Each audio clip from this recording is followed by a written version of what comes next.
There has been one issue that has presented itself and caught the attention of billions. Education. Education reform has been and still continues to be a pressing issue within the country. There have been many attempts at perfecting the educational system in the US, but the perfect system eludes us. The problem is that education reform hasn't prevented the US education system from falling behind the rest of the world in education. There seems to be other, better systems in the world, churning out better students than us. Even after reforming education with the No Child Left Behind Act, we were still falling behind. This affected our position in the world. Our future generations are in danger if we allow education to fall behind. Without reform, there will be no economic benefits from the future generations. Our workforce cannot compete with the workforces of more educated nations if we are producing less educated students. We are required to hire foreign experts. If we reform the education system, we can make it so other countries' companies would want to hire our experts more and in greater numbers than they do now. Maintaining our leadership in research and technology is crucial to America's success. But if we want to win the future, if we want innovation to produce jobs in America and not overseas, then we also have to win the race to educate our kids. The quality of our math and science education lags behind many other nations. There's been a big talk about outperforming the rest of the world. However, this hasn't been working yet. But there is another approach. It would not take much new funding, but it would require us to change our basic education.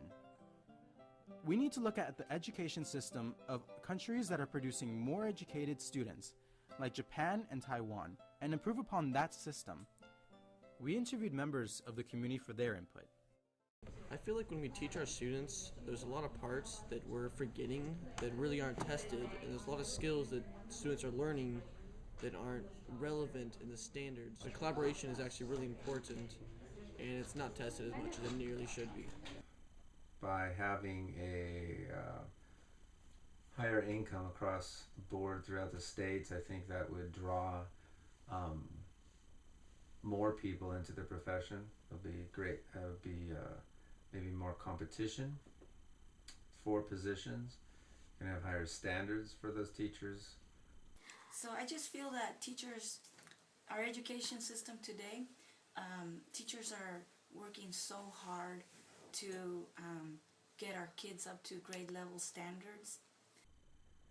Problem with the CST and other tests, that even though we're told, oh, don't teach to the test, but then if you are judged based on how your students do on a test, and it's a reflection of only us as teachers, it's very unfair. A test score, a percent, a grade, whatever the case may be, I don't think that's something that should say a student failed. I think a student only fails if that student stops trying, gives up. You can't just focus on test scores. We have to focus on the whole child. How children succeed is in some ways an argument against the conventional wisdom that the one quality in a child's life that makes the most difference in terms of how well they do is their IQ. And I'm writing about a group of educators and scientists who are taking on that idea and arguing for a different set of skills, things like grit and curiosity, perseverance, conscientiousness, optimism, that they say are better predictors of how well children do in the long term. In tests done in 2007, American 4th graders were compared to 35 other countries' 4th graders, and American 8th graders were compared with 47 other countries' 8th graders. Each group were tested in math and science.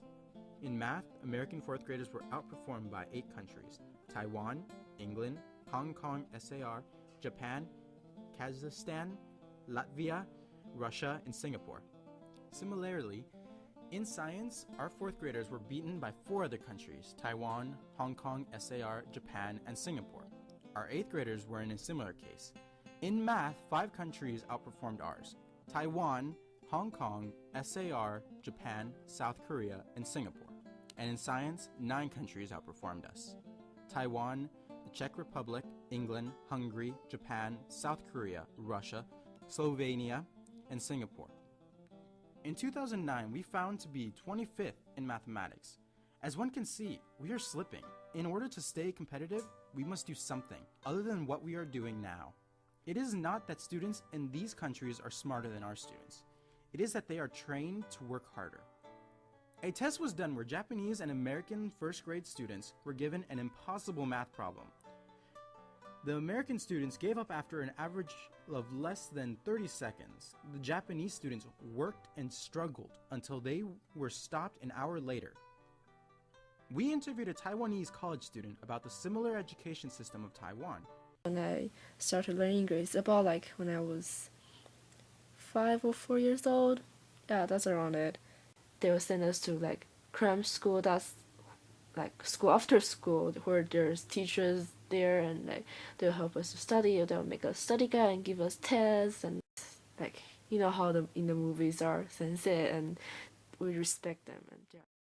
American school systems need to encourage diligent and hard work, not just compliment the smart students. No Child Left Behind should be changed so that it encourages no child gives up. Many people are going to get affected, especially students and teachers, and also parents, if we don't fix the way our education is being managed right now. However, the future educated students that are going to be looking for a better future and are aiming to work in the education industry are going to get affected more. This problem can be solved. The United States as a whole can be benefited from more GDP per capita. If we become more competitive with other nations, we can have a better workforce, and this could help our employees.